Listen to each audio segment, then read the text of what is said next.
E agora vamos dar uma respirada e conversar com o professor de Direito Constitucional da Fundação Getúlio Vargas, Álvaro Palma de Jorge, sobre os últimos acontecimentos. Professor, boa tarde. Obrigado por nos atender. Boa tarde, Rafael. Prazer estar aqui conversando com você e com a turma da Metrópolis. Vamos discutir um pouco aí essa situação lamentável dos últimos dias, né? Vamos lá, professor, eu queria começar com uma análise do senhor sobre essas medidas recentes, né, do ministro Alexandre de Moraes. Ele afastou o governador Ibanez Rocha por 90 dias, decretou a prisão do ex-secretário Anderson Torres e do ex-comandante da PM aqui do DF. Você acha que houve aí um exagero ou realmente está na dose certa essas atitudes do ministro? Olha, Rafael, a primeira coisa que a gente precisa entender é que o ministro não faz nada sozinho, né? O Poder Judiciário ele não age da cabeça dele, ele age por provocação, né? Então houve, nesses dois casos que você menciona, né, provocações de um lado da Advocacia Geral da União e outro da Polícia Federal, né, que apresentou para o ministro, né, os indícios de omissão deliberada desses agentes públicos lá, e foi isso que levou efetivamente o ministro a tomar a decisão de afastamento e de prisão.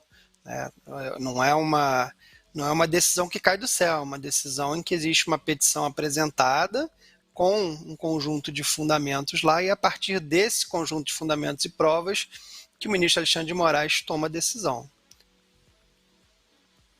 E sobre a declaração do interventor Ricardo Capelli de que agora existe comando que faltou no último domingo, né? Você acha que realmente faltou comando? Ele estava se referindo às forças de segurança, né? Qual a sua avaliação? Realmente faltou comando ali nesse momento para evitar o que aconteceu no domingo?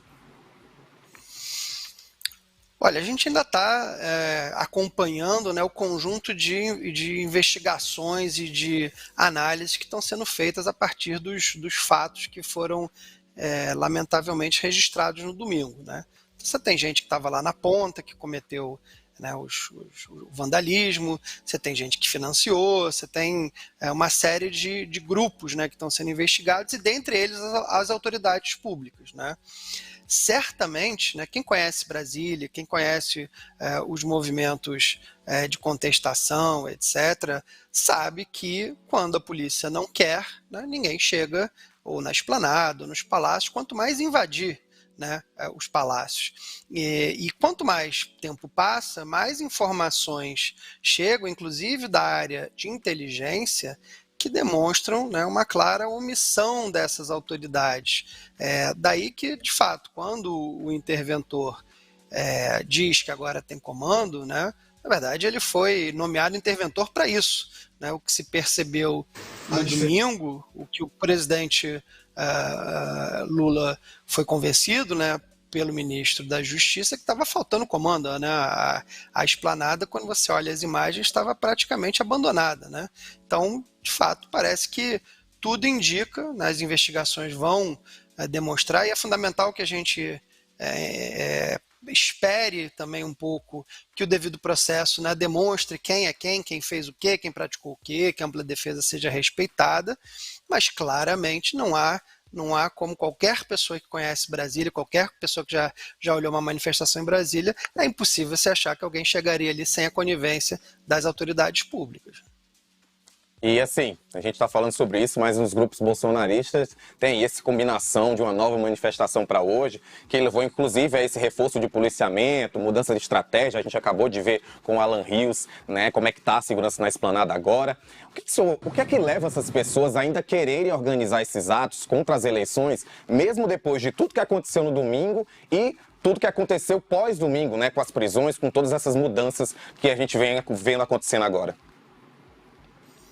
Eu acho que a gente ainda vai entender um pouco, né? Não só a questão da motivação é um pouco mais clara, né? Mas vai conseguir entender um pouco mais o que leva, né, esse comportamento de bando, irracional, não lastreado, né, minimamente por provas de fraude ou coisa parecida. Eu tenho dito que qualquer um que acompanha a política nos Estados Unidos sabe que esse roteiro, né, foi traçado lá e que muito do que vem sendo feito aqui é meramente uma cópia e cola, né, do que foi feito nos Estados Unidos. Muito antes da eleição, você vai lembrar, Rafael, já existiam alegações de fraude sem sequer a eleição ter ocorrido, né? Então, o roteiro estava traçado, e o que torna ainda mais clara a omissão dos agentes públicos que deveriam ter evitado isso, porque alguém ter sido pego de surpresa com o que aconteceu no domingo é um argumento que beira o ridículo, né? Todo mundo sabia que esses grupos estavam organizados, que ia acontecer esse conjunto de manifestações, e que quando você tem um conjunto de pessoas, né, a psicologia comportamental demonstra que o comportamento das pessoas individualmente não é igual ao comportamento em bando. Então, era bem simples, né, ter se organizado para evitar que isso acontecesse. Verdade. E para a gente finalizar, qual deve ser o procedimento para investigação e inquérito envolvendo todos esses presos, né? Porque são muitas pessoas, são muitos crimes cometidos. Como é que a justiça vai fazer para catalogar e dar andamento a tudo isso? O momento agora, né, e isso é muito importante, tem duas coisas diferentes que a gente precisa perceber, né? Primeiro é o seguinte, evitar que isso aconteça, quer dizer, você tem medidas acautelatórias, medidas preventivas para evitar que novos atos ocorram, como essas medidas que têm sido tomadas pelo ministro Alexandre de Moraes e parte delas já referendadas pelo plenário do Supremo.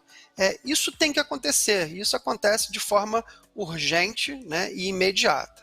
A outra coisa que também não deve deixar de ocorrer e também deve acontecer da forma mais célere possível é a necessidade de punição dos envolvidos, né?